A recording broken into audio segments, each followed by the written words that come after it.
Mesdames et messieurs, bienvenue dans cette nouvelle édition de journal sur notre chaîne d'information préférée. L'information nous suit partout dans le monde, alors si vous êtes nouveau, abonnez-vous et activez aussi votre cloche de notification pour ne plus rien manquer. Au moins 50 000 réfugiés maliens sur environ 350 000 ont regagné leur village d'origine.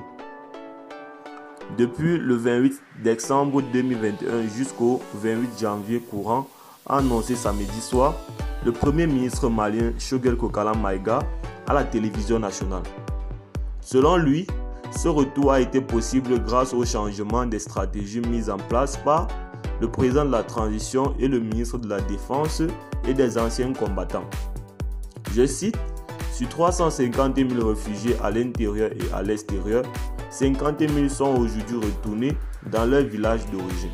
Fin de citation, a fait savoir Choguel Kokala Maïga, ajoutant que, je cite, aujourd'hui notre armée est dans des conditions exceptionnelles qui lui permettent d'accomplir sa mission régalienne historique, j'allais dire, pour sécuriser le peuple malien. Fin de citation.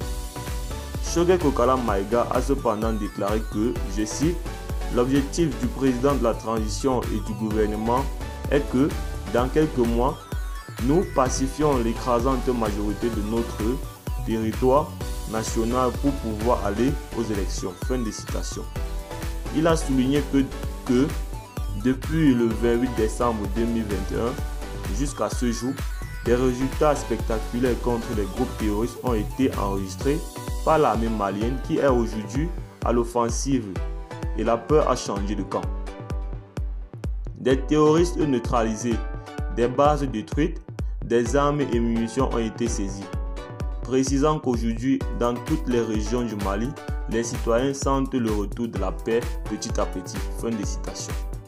En outre, Choguel Kokala Maïga s'est exprimé sur les sanctions de la Communauté économique des États de l'Afrique de l'Ouest et de l'Union économique et monétaire ouest-africaine contre le Mali en dénonçant le caractère illégal et illégitime de ces mesures.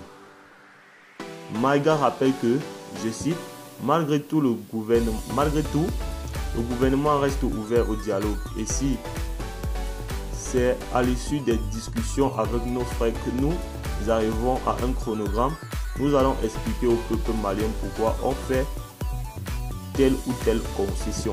Fin de citation. On insiste que